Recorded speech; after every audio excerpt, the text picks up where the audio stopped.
ផាប់បែបកូរ៉េដំបូងគេនៅស្រុកខ្មែរដែលរៀបចំមកបែប Gen Z បែប K-pop បែបអីអញ្ចឹងណាមានតុក្កតាធំនេះអូស្អាតប្លែកភ្នែកមែនតើហើយគេមាន600សាខាជាងនៅក្នុងប្រទេសកូរ៉េណាហើយសម្រាប់ប្រទេសកម្ពុជាយើងក៏មាន2សាខាដែរនៅក្នុងរាជធានីភ្នំពេញហើយថ្ងៃនេះដែលខ្ញុំទៅដល់ហ្នឹងគឺជាថ្ងៃ Grand Opening គឺសាខាទី2របស់គាត់ផ្ទាល់តែម្ដងនៅលើផ្លូវ310បឹងកេងកងមួយយើងនឹងឯងនៅជិតជាមួយនឹងមហាវិថីព្រះនរោត្តមនិយាយទៅបើសិនជាយើងជិះពី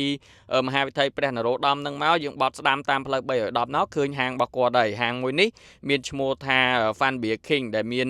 រៀបចំជាម្ហូបអាហារបែបកូរ៉េនិយាយទៅគឺ stylist របស់គេហ្នឹងគឺជាផាប់បែបកូរ៉េផ្ទាល់តែម្ដងគេមានរៀបចំមកបែបចេញមក Gen Z បែប K-pop បែបអីអញ្ចឹងណាហើយម្ហូបអាហាររបស់គេនៅហ្នឹងក៏សម្បូរបែបដែរគឺមានលើសពី50មុខហើយមានការបង្ហាត់បង្រៀនរូបមន្តផ្ទាល់ចេញពីចុងភៅមកពីប្រទេសកូរ៉េផ្ទាល់តែម្ដងហើយម្ហូបអាហារនៅហ្នឹងគឺសម្បូរបែបណាស់គឺគេផ្ដោតសំខាន់ទៅលើ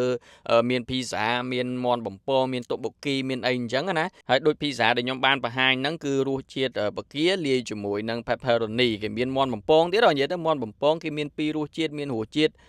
ប្រឡាក់គ្រឿងកូរ៉េមានអីចឹងទៅហើយបន្ទុកបុគីគ្រឿងសមុទ្រនេះអូនិយាយទៅសិតតែជាម្ហូបអាហារបែប Gen Z បែបអីចឹងហើយសម្រាប់ឈុតបំពងពិសេសរបស់គាត់នេះក៏ពិសេសដែរគេមានតាំងពីមឹកបំពងមានអីនៅក្នុងហ្នឹងណាហើយច្រើនណាស់ដូចអ្នកនរគ្នាបានឃើញនេះអញ្ចឹងហើយការ៉េមតកកឈូសហ្នឹងរត់តែប្លែកភ្នែកមែនតើមើលមកផ្លែតស្មានតែតកកឈូសធម្មតាទេប៉ុន្តែពេលដែលយើងយកស្លាបព្រាឬក៏វែកយកមកវាយបំបែកអីចឹងណាឃើញ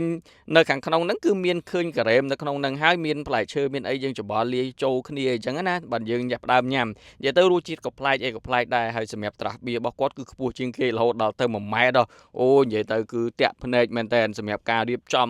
តាំងពី vibe នៅក្នុងហាងការ design នេះចេញមកគឺ vibe បែបកូរ៉េជាប្រភេទ pub ណាដែលអ្នកនរគ្នាអាចមករកបានពេលដែលយើងរបៀបលក្ខណៈថាអូធ្វើការ hot អីចឹងទៅយើងចង់មកឈៀលបែប high energy ហ្នឹងអាចមករកនៅ Fan Beer King នេះបានហើយអ្វីដែលសំខាន់មួយទៀតឥឡូវនេះគឺគេមាន promotion ណាមានការបញ្ចុះតម្លៃ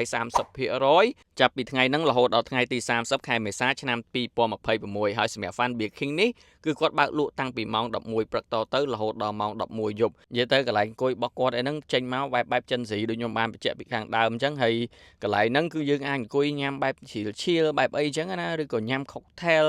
បែប Gen Z បែប Gen Z អីចឹងទៅយើងទៅជែកគ្នាលេងណាត់គ្នាមកជួបជុំគ្នាអីគឺមករកកន្លែងគាត់គឺត្រូវណាស់អ្នកនរគ្នាអាចមកសាកបានម្ហូបអាហារក៏សម្បូរបែបមាន pizza មាន